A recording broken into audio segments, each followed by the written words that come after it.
네, 여러분 안녕하십니까. 이승만 대통령 서거 53주기 특강으로 망명인가 추방인가 그 제목화에서 제가 강연을 하게 됐습니다. 이렇게 저 같은 사람을 이승만 TV에서 초청해 주셔서 정말 감사드립니다. 올해로 대한민국이 탄생한 지 70년이 됐습니다. 사람으로 치면 고희입니다. 그 70년 동안 대한민국은 정말 괄목할 만한 성장을 했습니다.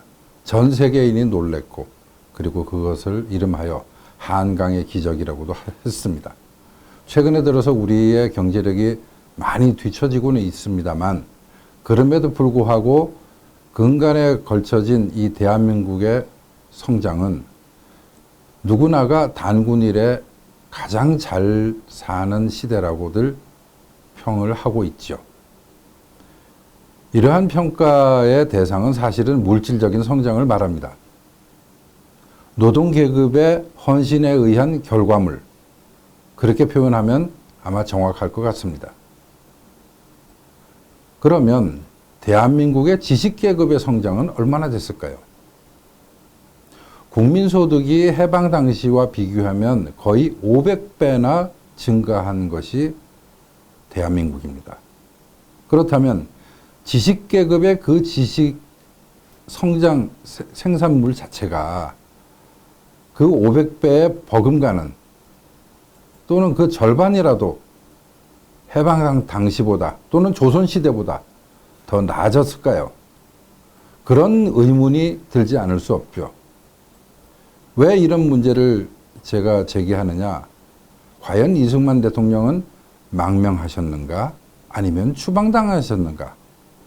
기록물로 보면 분명히 망명으로 나옵니다만, 어쨌든 그런 질문을 하나의 화두처럼 쥐고 여러분과 오늘 말씀을 나눠보겠습니다. 먼저 조선왕조실록입니다.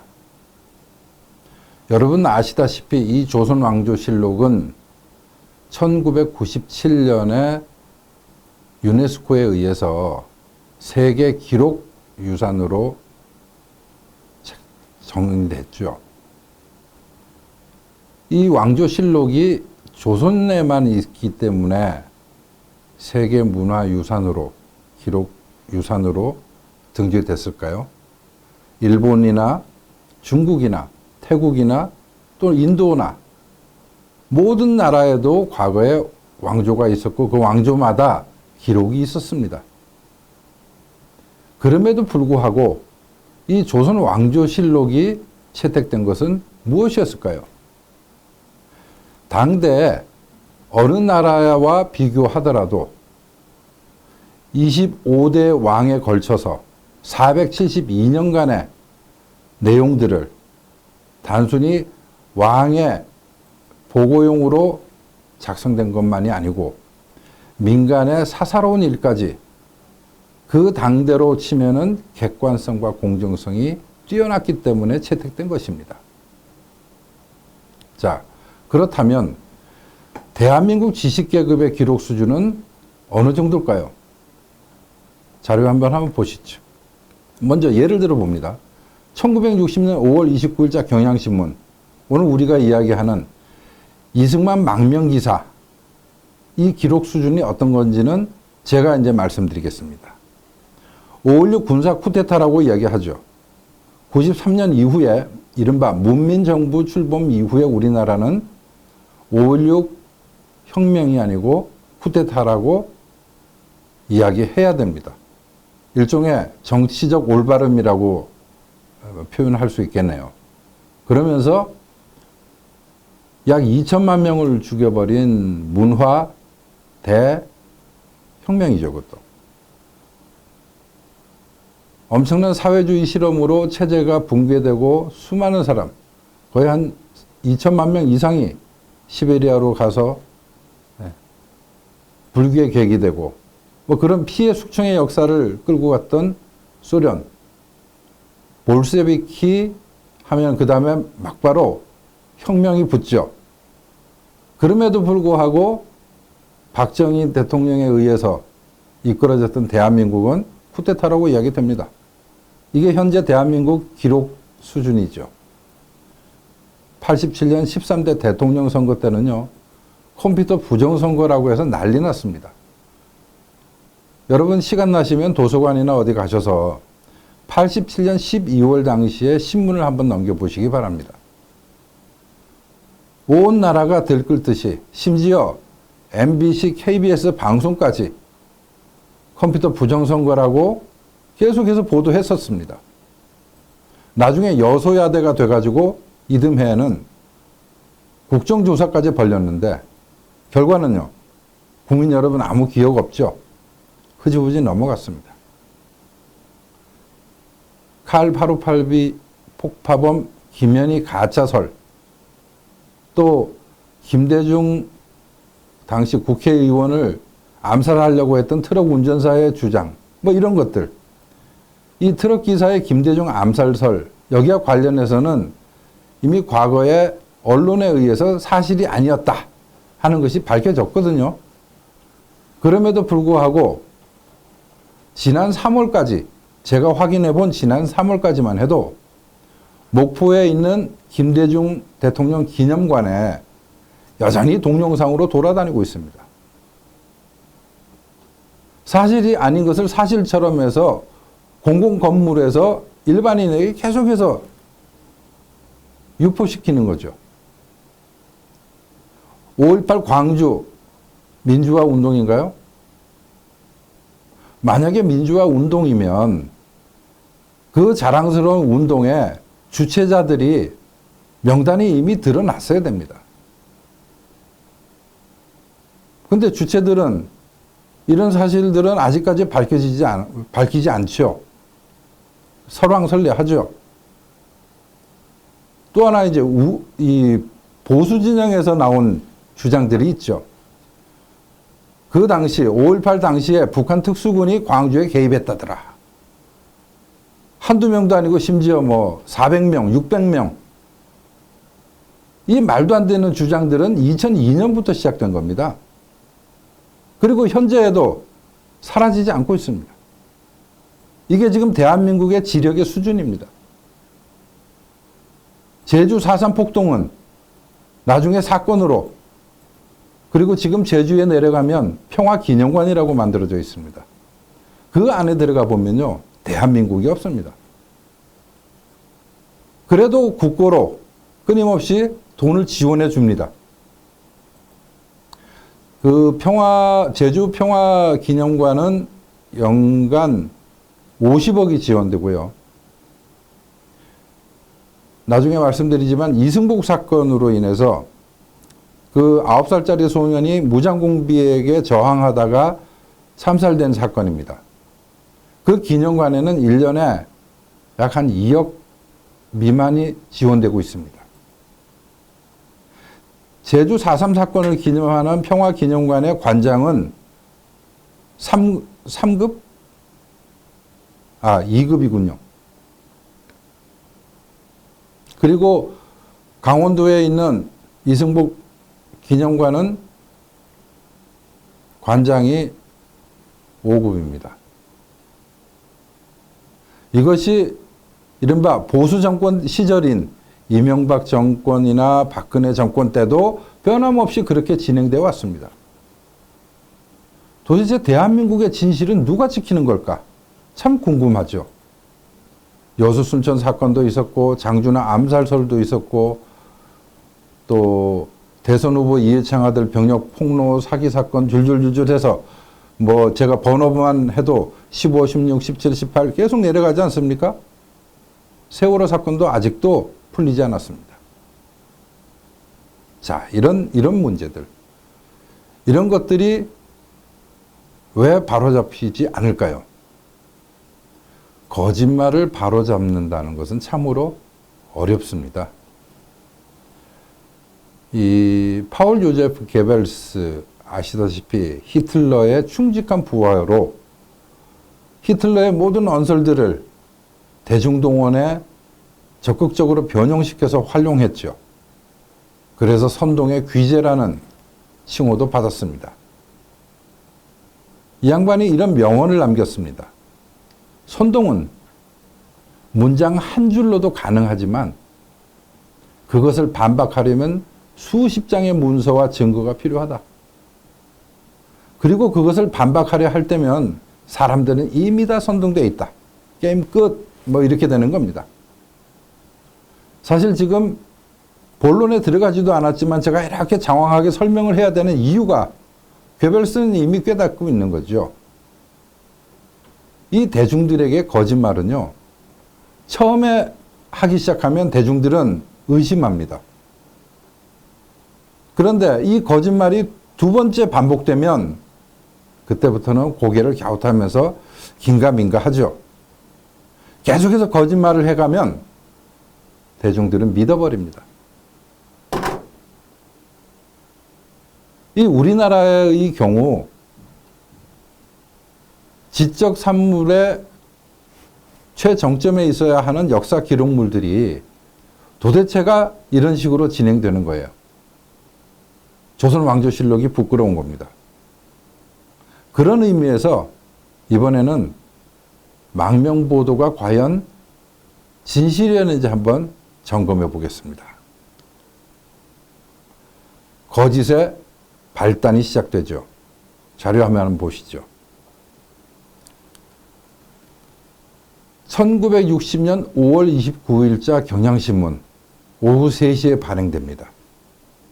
그때 이 박사 부처 돌연 하와이로 망명 하는 게 일면에 대문짝만하게 찍혀서 나갑니다. 이 신문이 발행된 순간 이후로 대한민국 거의 모든 국민들이 이승만 대통령은 망명하신 줄 알아요. 몰래, 비겁하게 그 많은 실정들을 다 저질러 놓고 무책임하게 뭐 이런 원한을 듣는 거죠. 그런데 과연 그랬을까?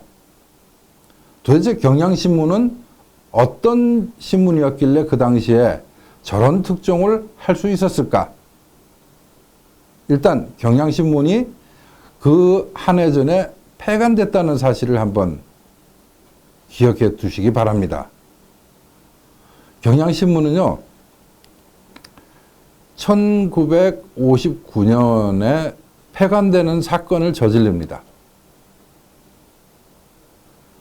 1월 11일자 사설에 사실을 날조하고 허위 사실을 보도하는 그런 일을 저질러요.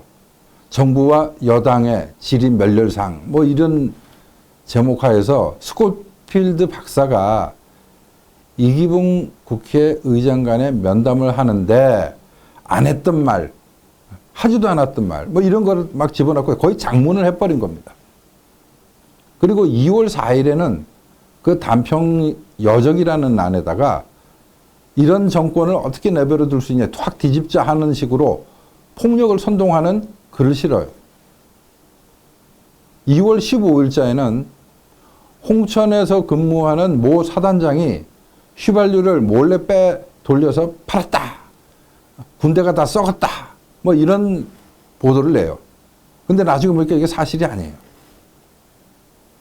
그 다음에 4월 3일자에는 경찰이 간첩을 체포했는데 그 체포 사실이 엠바고가 걸려갖고 보도를 하면 안 되는데도 불구하고 경향신문이 이걸 낱낱이 다 기사화 시켜버려요. 경찰이 이 하모 씨를 체포하면서 그 하모 씨로부터 연관되어 있는 다른 하부선을 추적해야 되는데도 불구하고 신문이 먼저 대중에게 유포됨으로 해가지고 공범자들이 다 도망가게 돼버렸죠. 4월 15일자에는 또 이승만 대통령의 회견 기사에 이승만 대통령이 하지도 않았던 교환법 개정 반대를 경향신문은 교환법 개정조차도 이승만 대통령은 반대한다. 뭐 이런 식으로 해가지고 하지도 않은 기사를 내버린 겁니다. 자, 이렇게 되고 나니까 정부와 이승만 정부와 경향신문은 엄청난 갈등에 쌓이는 거죠. 이승만 대통령은 여러분 아시다시피 자유민주주의자입니다. 무엇보다 언론의 자유를 소중하게 여기셨고 또 중히 여기셔가지고 어지간한 언론들에 대해서도 그 언론의 자유를 보장함으로 해서 결국 나중에는 대중들에게 걸러져서 사실과 진실이 전해지는 그런 시스템을 바라신 거예요. 근데 이제 경향신문은 도가 넘었단 말이죠. 그러니까 이승만 정부는 경향신문 강제 폐간 명령을 내립니다. 59년 4월 30일이죠. 자, 강제 폐간이 되면 신문사에서 이른바 생활을 하는 밥 벌어먹는 기자들 오갈 데 없잖아요. 저항하는 거죠. 이때 저항의 첫 번째 방식이 법적인 저항이었어요. 그래가지고 오보 정정기사 5개 중에서 2개를 우리 이거 정말 오보였다. 죄송하다라는 기사를 게재하면서 동시에 행정처분 취소 청구 소송을 내요. 법원에다가. 근데 고등법원에서 이걸 받아들여요. 언론의 자유 뭐 이런 걸 따져보면 경향신문에 대한 강제 폐간 명령은 과도한 행정처분이다. 고로 취소. 뭐 이렇게 판결이 나버렸죠. 자, 이러면 다시 이제 경향이 살아남는 거 아니에요. 그죠? 이긴 거죠. 그런데 이승만 정부는 거기에 만족하지 않고 굴하지 않고 무기 발행 정지를 내려버려요. 처음에는 강제 폐간 했는데 이번에는 기한은 정하지 않았지만 발행 정지라는 또 다른 철퇴를 내려버렸어요. 자, 이런 행정처분이 내려지고 나니까 경향신문이 결국은 고등법원에다가 처음에 항소했는데 이제 고등법원 판결이 끝나고 다시 행정처분이 내려지니까 결국 대법원에다가 상고하는 수밖에 없었어요. 그러니까 대법원은 뭐라고 얘기했냐. 내년 1960년 4월까지 경향신문은 일단 발행 중단한다. 그때까지 조사해보고 나서 결론 내리겠다. 이렇게 된 거예요. 자, 이렇게 되면 누가 이긴 겁니까? 이승만 정부가 이긴 거죠. 경향신문 기자들은 뭐 기자뿐이겠습니까? 그 공무국에서 활자 이렇게 심고 하는 분들부터 모든 사람들이 졸지에 실업자가 된 겁니다. 단순히 실업자가 됐을까요? 그 원성은 전부 이승만 대통령에게 가고 있었죠. 부글부글 끓는 적을 하나 만든 겁니다. 자, 여기서 잠시 김인서 목사의 기록물을 한번 보시기 바랍니다. 이 김인서 목사님은 함경도에서 태어나신 분인데 1894년에 함경도에서 태어나셔가지고요. 1964년에 돌아가셨습니다. 함경도에서 태어나신 분이 기독교인이 된 다음에 평안도로 오셔가지고 평안도에서 목회 활동을 하셨어요. 단순한 목회 활동을 하신 게 아니고 아마 그 당시에도 이 목회자들 가운데는 그렇게 올곧지 못하고 사리사욕을 이렇게 따라가면서 사리사욕을 챙겨가면서 목회 활동하시던 분들이 꽤나 있었던 모양이에요. 김인서 목사는 그런 것들을 용납하지 못하고 스스로 기독교인을 위한 출판물을 만들어서 배포를 하시면서 혼자서 이제 거의 독립투쟁을 하시는 거죠. 자, 그런 분이 쓴 책이 있었습니다. 그 글을 원고를 제 기억에 의하면은 2015년 건국대학교 부총장을 지내셨던 그 사학자 이주영 선생께서 정리하셔가지고 비봉출판사에서 책을 내요. 망명노인 이승만 박사를 변호함이라는 책입니다. 이 앞에 제가 말씀드린 김인서 목사님의 그런 아주 타협 불가능한 아주 올곧은 그런 입장으로 평생을 사셨던 사람이 나중에 온갖 욕을 다 먹는 이승만 박사를 변호하는 책을 써놓고 돌아가신 거예요. 그 책이 출판이 안 됐는데 원고만 있었죠. 이걸 이제 이주영 선생께서 주섬주섬 모으셔가지고 책으로 냈어요. 지금 나온 지 얼마 안 됐습니다만은 이 책에 보면 김인서 목사 이분은 그 당시에 누구 편도 안 들고 객관적으로, 그러나 결국은 이제 이승만 대통령을 변호하게 되는 입장이 되는데 그 당시의 상황을 기록해 놓습니다. 이게 저희한테는 굉장히 도움이 됐어요.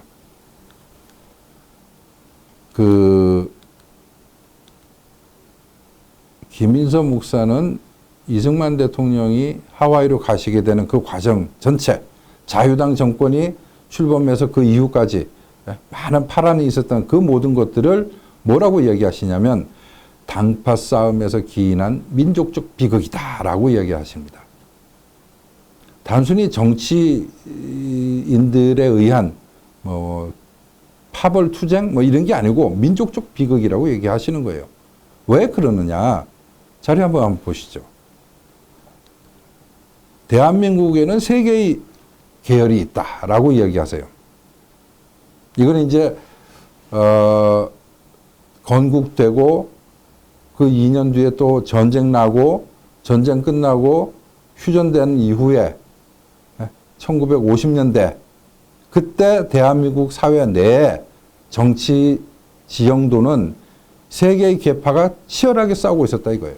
하나는 이승만 대통령을 중심으로 하는 우남 계열, 또 하나는 도산 안창호 선생을 중심으로 하는 도산 계열, 그리고 나머지 하나는 인촌 김성수 선생을 중심으로 하는 인촌 계열. 이 세 계열이 치열하게 싸우고 있었다.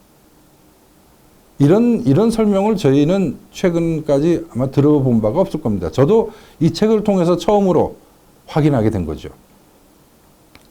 이 도산 계열은 누구냐, 뭘 한 거냐? 도산 안창호 선생이야말로 평안도 출신입니다. 이 평안 지역은요, 그 해방 전후로 해서는 대한민국의 지역 감정이 지금처럼 호남 대 비호남의 지역 감정이 아니었고요. 평안도 대 비평안도. 그러니까 우리가 흔히 말하는 38 따라지 이런 식으로 이제 북쪽에서 내려오신 분을 이제 비하하지만 또 평안도 지역 쪽은 우리 조선 왕조 500년 내내 홀대받은 세력이다 하면서 그 적개심을 이제 거의 굉장히 많이 표현하고 그러던 분들이에요. 그런데 그럼에도 불구하고 이 독립운동에는 다른 이야기가 없었겠지만 이분들이 이제 내면으로 들어가면은 이승만 대통령을 치열하게 견제하는 세력으로 이제 등장합니다. 안창호 선생부터가. 그래서 이들은 50년 내에 50년 동안 이승만과 싸워왔다. 이런 얘기를 해요. 이게 김인서 목사님의 평이에요. 이 도산 계열은 나중에 집권하게 되는 민주당의 핵입니다. 그러니까 이 민주당은 두 갈래가 있었는데 하나는 인촌 계열이었고 하나는 도산 계열이었고 인촌 계열이 민주당 구파예요. 이 구파가 경향신문을 쥐고 있었죠. 그러면 민주당 신파는 누구냐? 인촌 계열이에요. 인촌 김성수. 이분들은 건국한 이후에 이승만과 대척점에 서가지고 서로 치고받고 싸운 거예요. 이분들은 나중에 신민당을 만들죠. 이른바 민주당 신파입니다. 이분들에게는 기관지 비슷한 신문이 바로 동아일보가 있었어요. 해방 이후 1950년 당시에 양대 언론사 하면은 경향과 동아였습니다. 민주당 구파와 민주당 신파였죠. 이 두 파가 공히 이승만과 적이 돼가지고 싸워온 거예요. 어떤 면에서 보면 저는 좀 뭐랄까요, 좀 희한하다 그럴까요? 궁금하다 그럴까요? 대한민국이 성립한 지 지금 이제 70년 됐지만 1950년 되면 대한민국 성립한 지 10년도 안 될 때입니다. 전쟁도 있었어요. 그 이전 시대는 신민으로 살았죠. 천황폐하의 신민. 그죠? 내지인과 뭐 이런 거, 예. 또 이제 조선징 뭐 이렇게 홀대받으면서 그 시대에는 천황제의 전체주의 국가였고 그 이전은 왕조 국가였어요. 왕 밑에 신하로서 또는 종으로서 백성으로서 근 500년 동안 단 한 번도 민주주의 해본 적이 없죠. 모든 정치 지도자들은 거의 600년 동안 독재자였어요. 그런데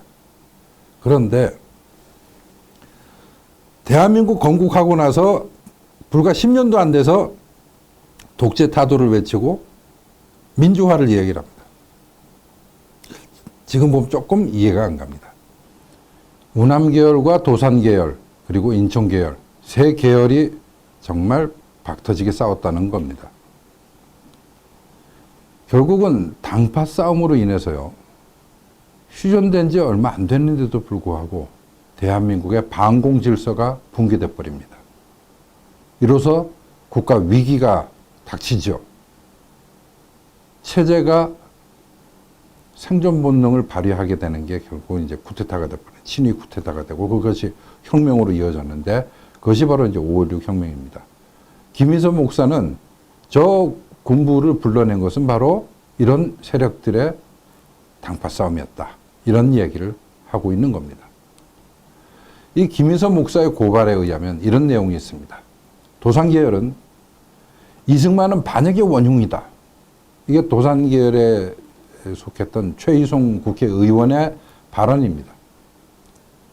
또 사상계 편집장인 장준하 씨는요. 이분도 이제 도산계열이에요. 이승만 박사를 사기꾼으로 천재적인 소질을 가진 이승만이다. 이런 얘기를 했습니다.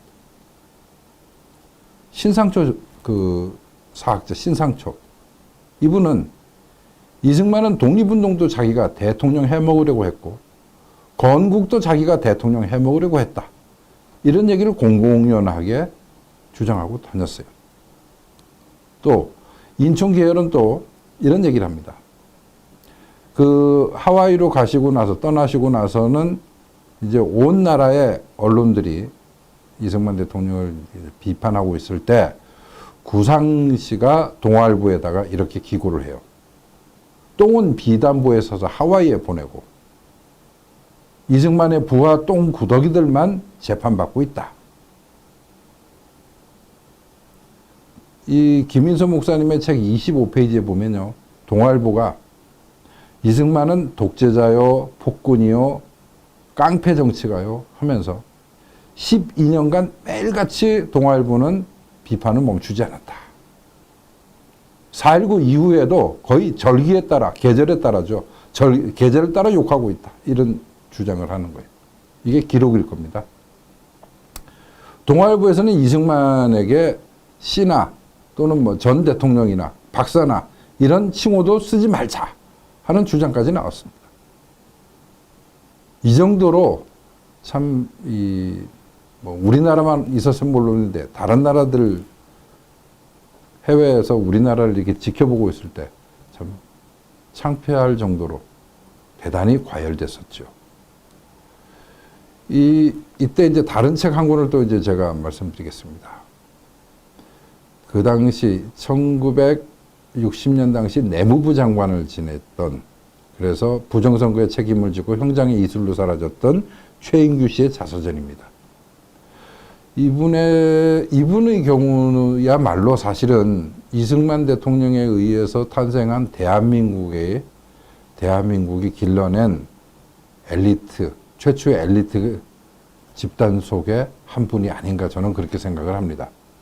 왜냐하면 최인규 씨의 태생 자체가 뭐 조선시대의 왕조나 왕족으로서 또는 뭐 정승 집안의 후손으로서 이렇게 해가지고 출세하신 분이 아니고요. 그 경기도 지금 하남시 부근에 강 건너에서 그렇게 부유하지 않은 작은 농사를 짓는 집안에서 태어나가지고 대한민국이 건국할 무렵 되면은 자기 힘으로 노력해서 공부해가지고 연희전문학교에 가서, 연세대학교죠, 그죠? 거기서 이 경제학을 공부하다가 그 열심히 공부한 노력으로 미국 유학을 가는 티켓을 잡죠.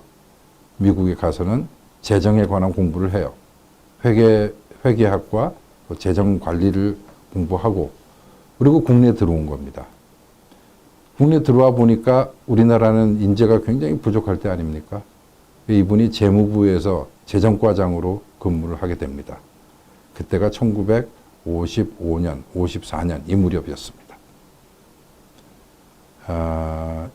그 56년도가 무슨 일이 있었냐면은 제3대 정부통령 선거가 있었던 해예요.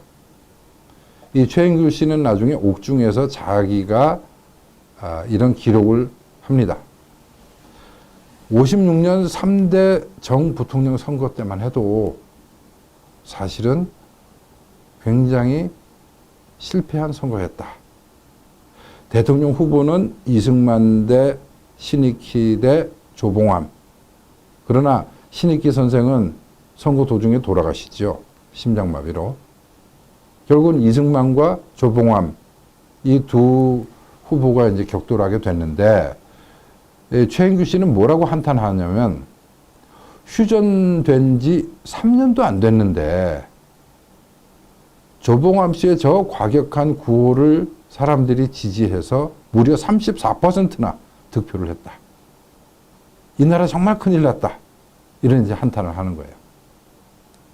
당시 이제 부통령은 어떻게 됐냐? 부통령 후보는 이기붕, 장면, 그리고 윤치영, 이범석 등등 무소속 네 분이 이제 출마를 하셨는데, 결국은 부통령에는 민주당의 장면 씨가 당선되는 거죠.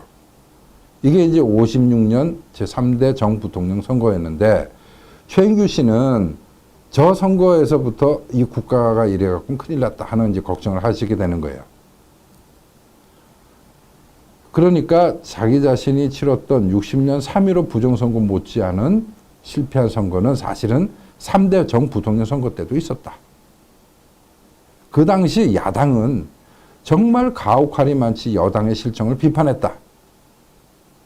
여당이라고 해봐야 사실은 1948년에 한 번도 정치 문화를 갖지도 못한 나라에서 탄생한 정치 세력이에요. 그죠? 집권 세력이에요. 48년에 태어난 세력을 56년에 불과 8년 동안 그 사이에 3년간의 전쟁을 거치면서, 그러면서도 가혹할이 많지 여당을 공격한다 이거죠. 그때 공격하는 그 내용 중에 하나는, 이승만 박사는 나이가 너무 들어서 아랫목에서 밥 먹고 윗목에서 똥을 싸는 산송장이다. 이런 막말을 갖다가 막 해댔어요. 그게 3대 대통령 선거 때부터 그랬다는 겁니다. 그러면서 하는 구호가 못 살겠다, 갈아보자. 요즘 와서 이제 젊은 세대들한테 저 당시에 부정부패가 심해가지고 저항을 했고, 그 저항 구호가 못 살겠다, 갈아보자였다라고만 이야기를 하니까 다들 그런가 보다. 정말 저 시대에 불만이 참 많았겠구나라고 생각을 하지만, 전후 좌우를 다 살펴보면서 이야기를 하면 꼭 그럴 상황은 아니었다는 거죠. 이제는 매스미디어가 전 세계를 다 주름 잡고 있기 때문에 인터넷을 통해서 아프리카 수단에서 무슨 난리가 벌어지고, 그죠? 또 크로아티아가 이번에 월드컵에서 2등을 해가지고 무슨 퍼포먼스를 벌리고, 뭐 이런 거 우리 다 알잖아요. 그런 시각으로 1948년 정말 가난한 나라인데 유권자들의 각성조차도 없었고 교육조차도 없었고, 그죠? 유권자들의 권리만 주어지고 책임은 가르쳐주지도 않은 상태에서 자유민주주의 제도가 들어와가지고 선거를 치르고 있었는데, 그 사이에 피 튀기는 3년간의 전쟁, 그러면서 다시 시작된 정부통령 선거에서 지독하게 야당은 여당을 공격해 댔다 하는 것이 이 최인규 당시 내무부 장관의 기록입니다. 이것은 어떤 정치 문화를 만들었냐면 그 당시에는 모든 불행의 원인을 이승만 대통령에게 전가하는 그런 문화가 만들어졌어요. 더군다나 모든 언론들이 타도 이승만의 전력 투구를 합니다. 국가가 탄생한 지 8년도 안 돼서 이랬다는 거예요. 그리고 모든 유세장이 그 야당인 민주당의 동무대였습니다. 당연히 가난한 나라였지 않습니까? 그러니까 가난하다는 게 단지 물자만 부족한 것이 아니고 그 물자의 부족으로 인해서 여러 가지 불편한 일들이 벌어지는데 그 모든 것들은 다 이승만의 잘못으로 만들어 놓은 거예요. 그리고 그 불만 세력들을 만들어서 불만 세력들을 모아가지고 속이 후련한 험한 말을 하면 사람들이 박수를 치고 이게 그 당시 사실은 대중 오락이었습니다. 1950년대 우리나라에 무슨 뭐 영화관이 많았겠습니까? 무슨 음악 감상실이나 요새는 음악 감상실 자체가 사화가 되어 있지만 그 당시에는 사람들이 답답한 마음을 어떻게 풀어낼 방법들이 없었는데 선거가 이제 그 역할을 해준 거죠. 거기에 민주당이 판을 벌리고 장사를 잘한 거죠. 최인규 씨는 그렇게 보는 겁니다. 그러면서 1960년 4대 정부통령 선거가 시작이 됩니다. 최인규 씨는 재정국장으로 승진했다가 나중에 이승만 대통령에게 발탁돼서 내무부 장관이 되죠. 그 내무부 장관이 되어가지고 본인이 치러야 하는 가장 큰 업무가 대통령 선거였습니다. 사실은 3대 대통령 선거가 끝나고 나서 이승만 대통령은 나 이제 그만해야 되겠다라는 말씀을 하셨다고 합니다. 그때 이제 주변에 있던 사람들이 각하 안 됩니다. 저 조병옥 같은 저 과격한 사람들이 정권을 잡으면 이 나라는 다시 김일성 손아귀에 들어갑니다. 그다음에 또 각하만큼 영어 잘하는 사람이 어디 있습니까? 각하만큼 많이 배운 사람이 어디 있습니까? 이게 이제 그 조선조부터 내려오는 충성 문화, 비비는 문화죠. 이승만 대통령 주변에 수많은 그 충신들이 있었지만 그 충신들이 사실은 이승만 대통령을 잘못 보필을 하게 되는 결과를 맞이하게 되는데 결국 이승만 대통령은 3선을 끝으로 내려오질 않고 계속 4선에 또 출마하게 되는 거예요. 여기에 이제 무슨 문제가 있냐면요. 정부통령이라는 제도인데 지금 현재 대한민국은 이런 제도가 없습니다만 그 재헌의회 시절에 헌법을 만들면서 내각제로 하자, 뭐 대통령 중심제로 하자 하고 뭐 치열하게 서로 공방을 하다가 나중에 결국은 대통령 중심제로 가는데 그러면서도 또 이제 내각제 주장하는 사람들 입장을 받아들여서 부통령이라는 자리를 또 만들어요. 자, 이게 무슨 의미가 있느냐면 선거를 하는 기회를 한 번 더 주는 거예요. 권력에 약간의 일말의 희망을 준다는 의미입니다. 대통령에 당선이 되고 또 한 분은 이제 부통령에 당선이 되죠. 정당이 같으면 별 문제가 없어요. 근데 이승만 대통령은 자유당입니다. 근데 민주당이 부통령이 돼버려요. 자, 이러면 왜 희망이 되느냐? 희망이 있느냐? 대통령 유고 시에는 권력이 부통령한테 가게 돼 있었어요.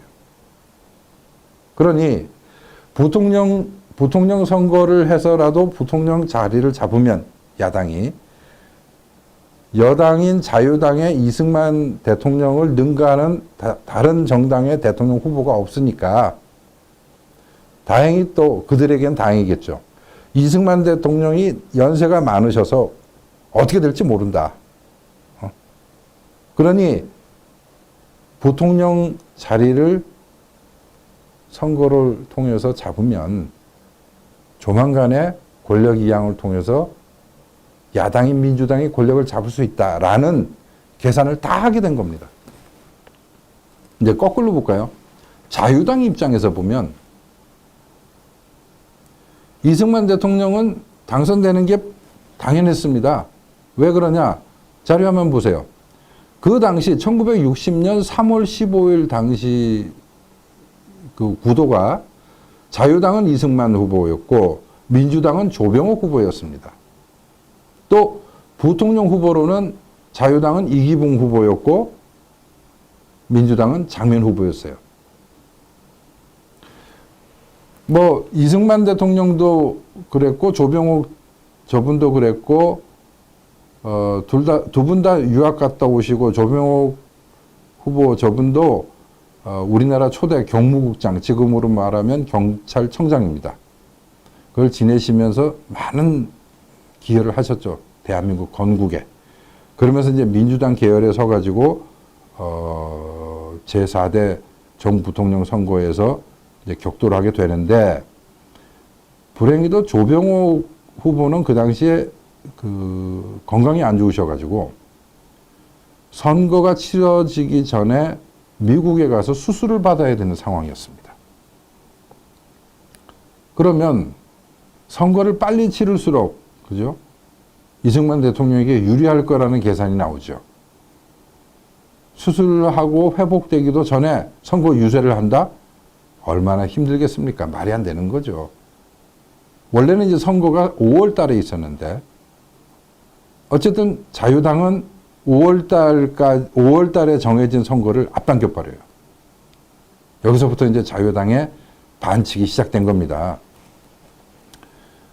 근데 이제 부통령 후보는 이기붕 대 장면입니다. 3대 선거에서도 이기붕 대 장면이 붙어가지고 이기붕 씨가 졌거든요. 그러니 이번에도 4대 선거에서도 장면 후보가 부통령이 될 가능성은 아주 농후하죠. 문제는 이제 자유당의 입장이에요. 이때 이승만 대통령은 연세가 84세입니다.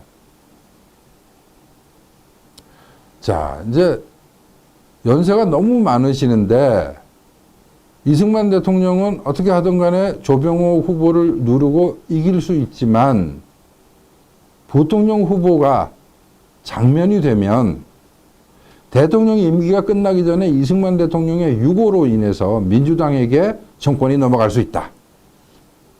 야, 이거 큰일 났다는 거죠. 이게 자유당이 그 당시에 느꼈던 위기였습니다.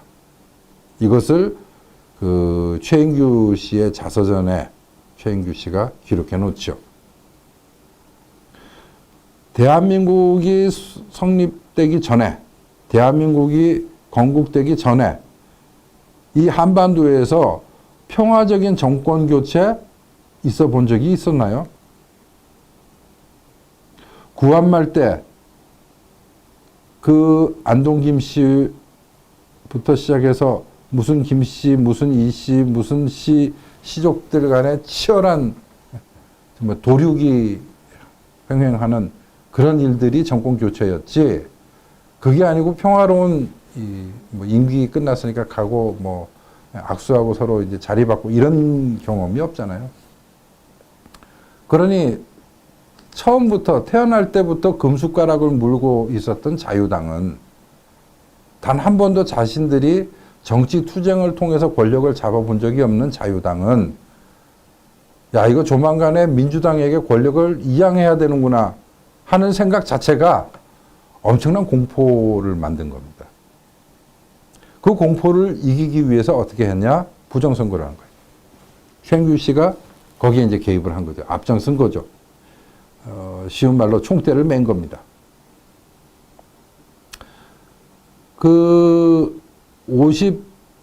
요때가 이제 1960년 3월 15일 선거가 되는 이유가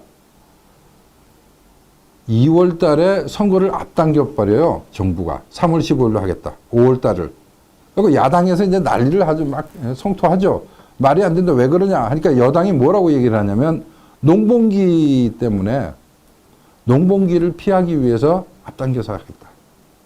그러니까 야당이 이야기하는 건 농번기가 그렇게 중요하다면 5월 선거를 7월로 넘기면 될 거 아니냐라고 했지만 뭐 우의독경이었어요.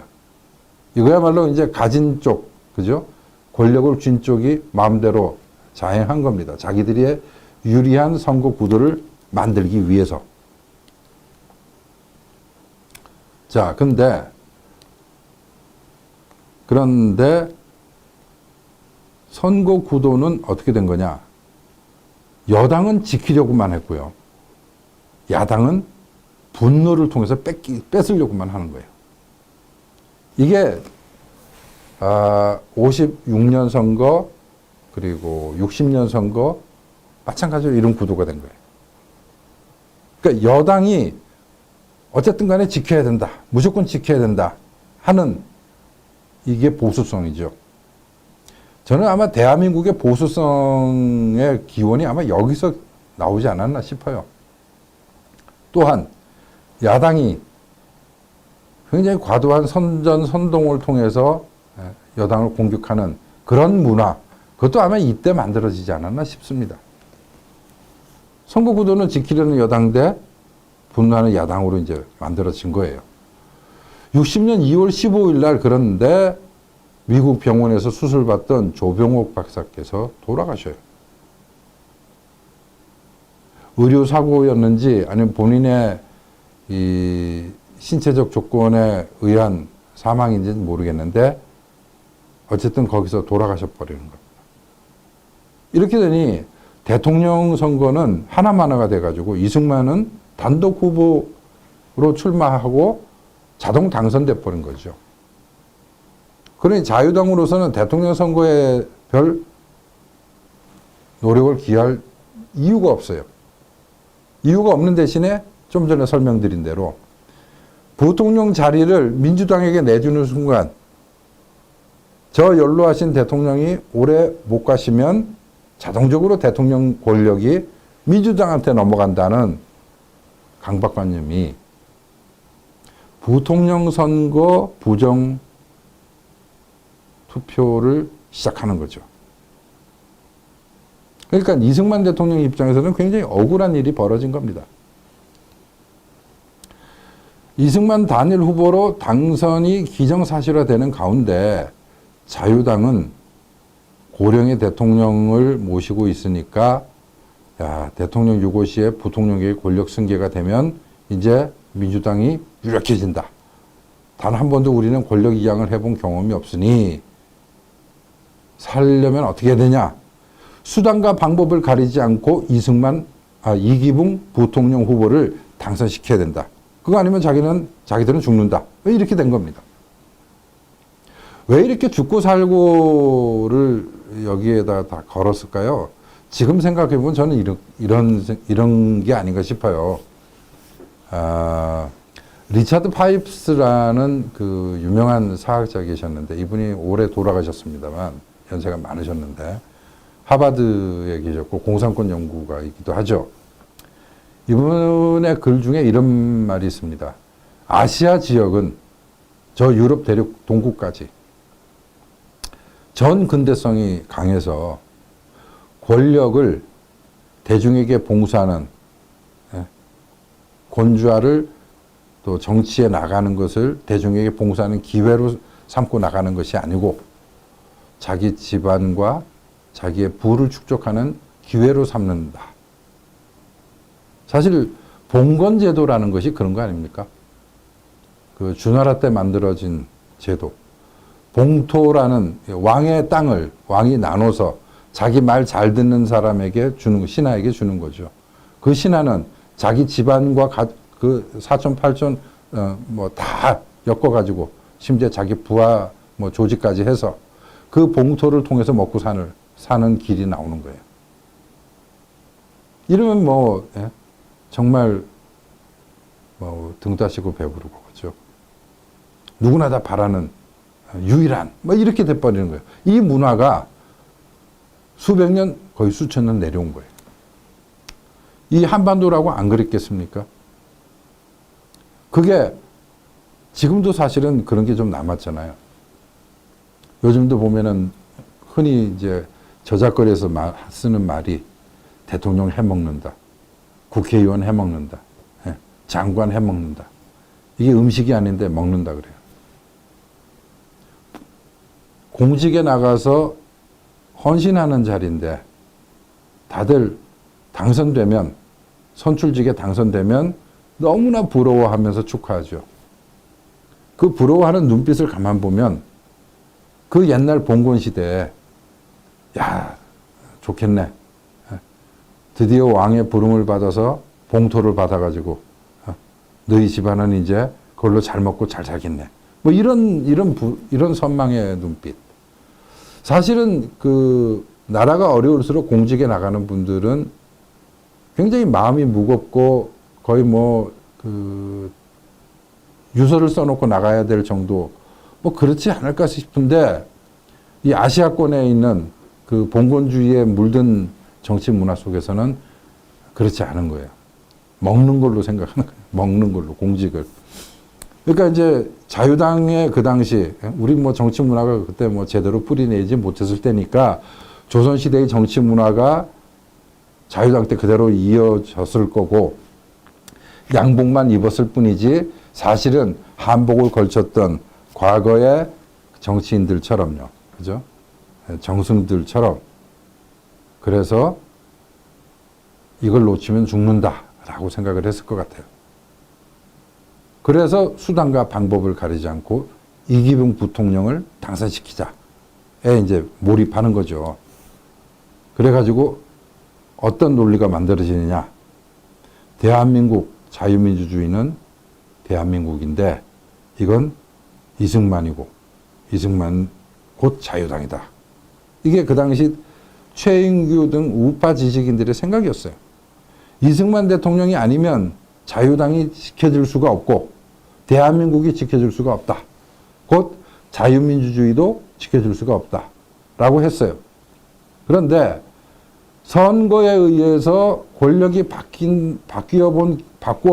권력을 바꾸어본 경험이 없었기 때문에 딱 요 틀에 고정돼 버렸어요. 지금은 좀 널널하지 않습니까? 지금은 대한민국의 우파, 흔히 이제 보수라고 하는 분들이 그 좌파에게 권력을 뺏기고 한 번 뺏긴 것도 아니죠. 그죠? 몇 번 뺏겼잖아요. 뺏기고도 다시 찾아올 수 있으니까 널널하죠, 지금. 비판을 하고 걱정을 하셔도 언젠간 다시 오겠지 하는 희망 가지고 뭐 천천히 느긋하게 가시지만 저 당시만 해도 권력을 놓친다는 거는 죽음이 아닐까.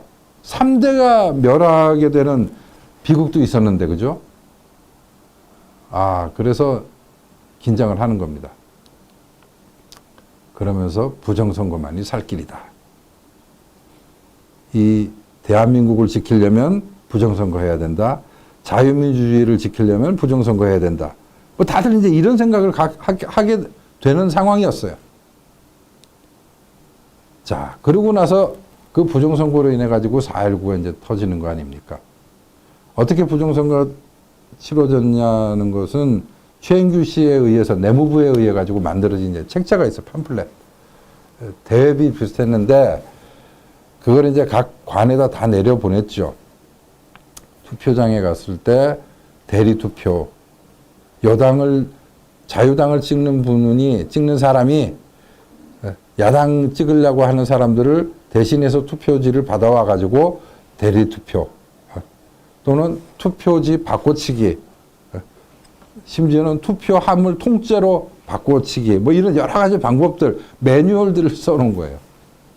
그리고 나서 선거가 3월 15일 날 치러진 겁니다. 이승만 대통령이 단독 후보로 출마했으니 당연히 당선됐죠. 근데 이기붕 씨가 나중에 당선이 돼요. 사람들이 놀래잖아요. 왜 놀래느냐? 이기붕 씨 당선되는 그 투표함을 열어보니까 어느 지역은 100% 자유당표예요. 그 지역 사람들 중에 최소한 누구는 항상 저 야당이었는데 근데 뚜껑을 열어보니까 100% 자유당표가 나옵니다. 사람들이 이상하다, 이상하다 하면서 이제 불만이 막 솟구쳐 오르는 거죠. 그것이 3.15 부정선거 규탄 시위로 넘어가고 4월 15일쯤 되면 부산, 마산 또는 이제 심지어 서울의 일부 뭐 이런 대도시 이런 곳에서 학생들이 격렬한 시위를 하게 됩니다. 그 시위에 나섰던 진압 경찰들이 뭐 그 경찰들이 해봐야 일제시대에 경찰했던 분들이 많았어요. 그분들이 뭐 인권에 대한 개념이 있었겠습니까? 뭐가 이렇게 있었겠습니까?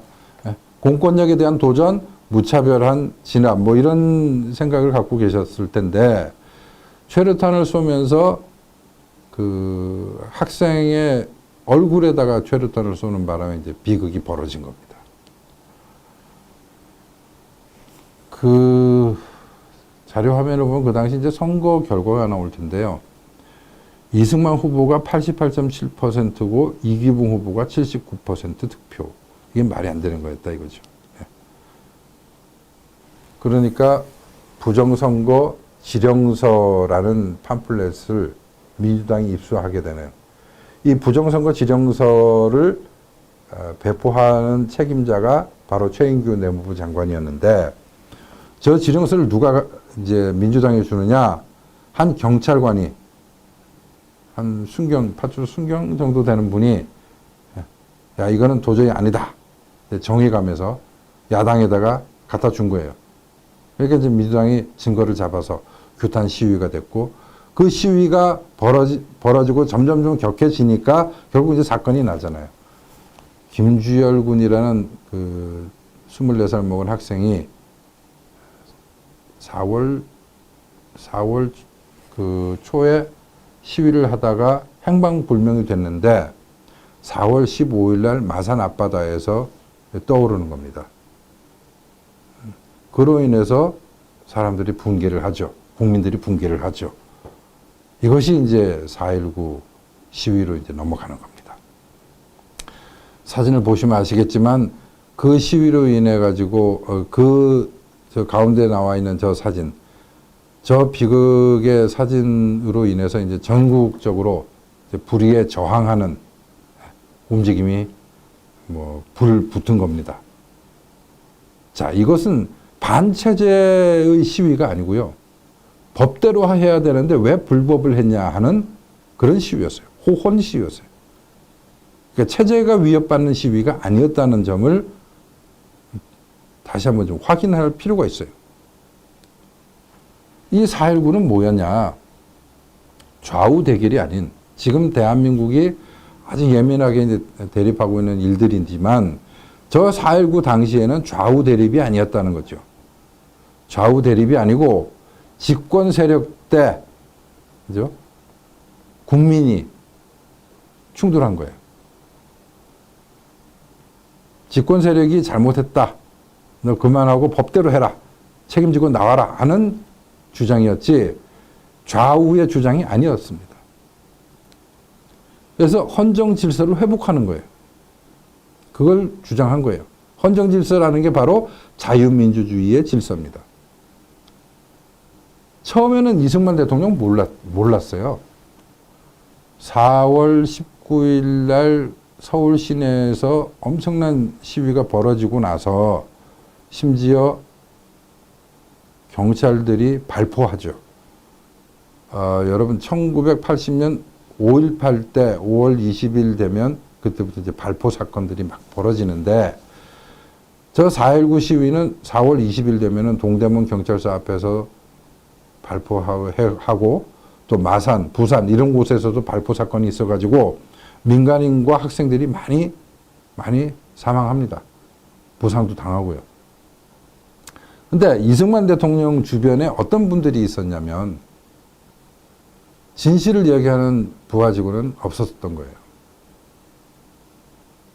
이승만 대통령이 경무대 직무실에 앉아가지고 서류를 보고 계시는데 밖에서 총소리가 나니까 아니 이게 뭔가 하고 물으셨는데 뭐라고 얘기했냐면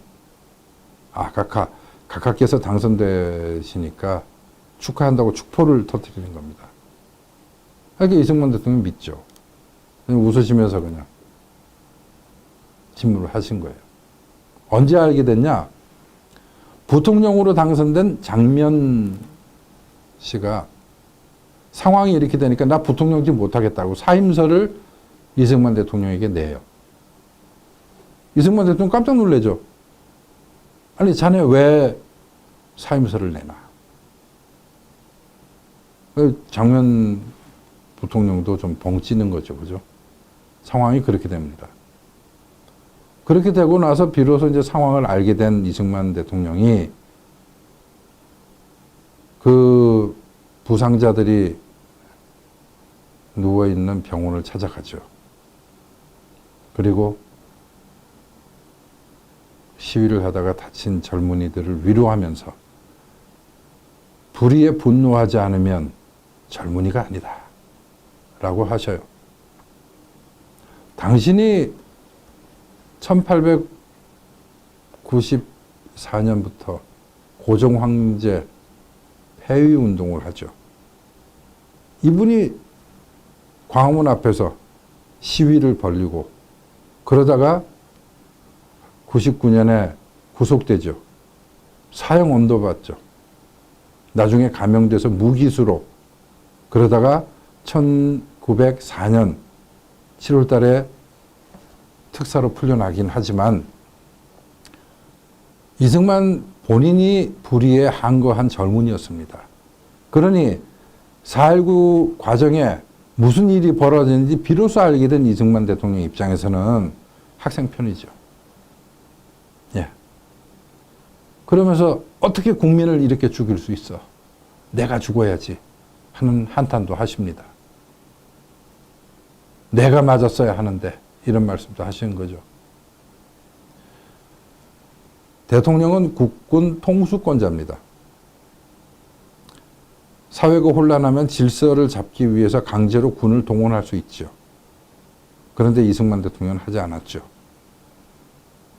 강제로 진압하지 않았죠. 지금 현재 아프리카나 또는 남미에 이승만과 정반대의 길을 가는 수많은 독재자들이 있지 않습니까? 국민들이 저항하면 자신이 갖고 있는 명령권을 통해서 무력을 동원하고 그 무력으로 무차별 진압을 하죠. 그러나 대한민국에 그런 대통령은 없었습니다. 더군다나 이승만 대통령은 내가 맞았어야 되는데 그런 말씀을 하신 거예요. 그러면서 이 자료화면 보면 나오지만 병원에 가가지고 저 부상자들을 위로하는 거예요. 그때 이승만 대통령은 그냥 요즘 흔히 유행하는 국회의원들이나 또는 통치자가 어느 환자한테 가가지고 짜장면 먹고 싶지 않냐고 물어보는 그 철없는 위문이 아니라 저분은 정말 진심 어린 위문을 하신 거예요. 당신도 젊었으면 당연히 저항했을 거다라고 생각을 하신 거죠. 자, 이 4.19는 뭐였냐? 4월 26일 날 이게 호헌혁명인데, 그죠?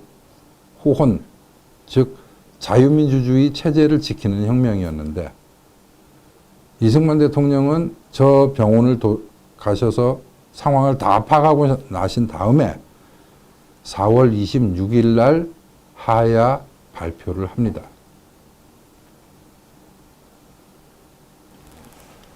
자, 이 하야 발표를 하고 나서는 이제 이화장으로 가셔야 되는데 이화장으로 가시기에는 한 일주일 정도 더 계셔야 합니다. 왜 그러냐 하니까 수리를 해야 됩니다.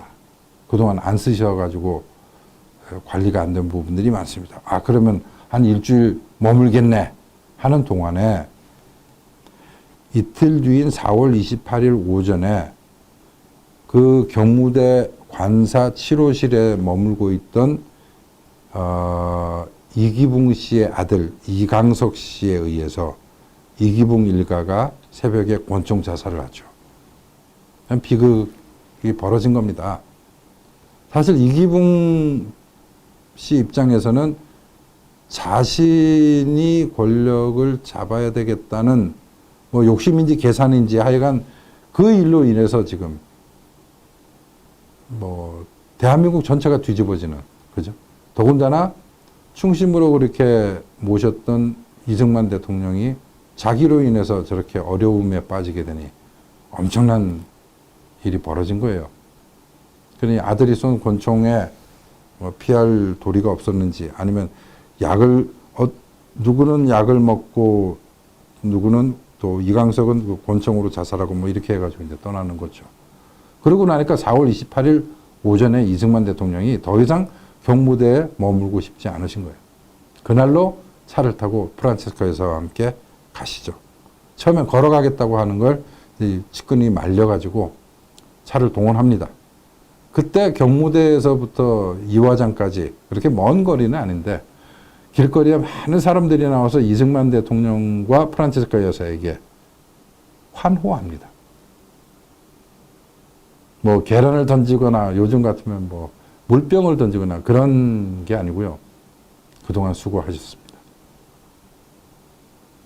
노후에 편안하십시오 하는 현수막도 걸고. 예. 국민들은 이승만 대통령의 입장을 어느 정도 이해했던 것 같아요.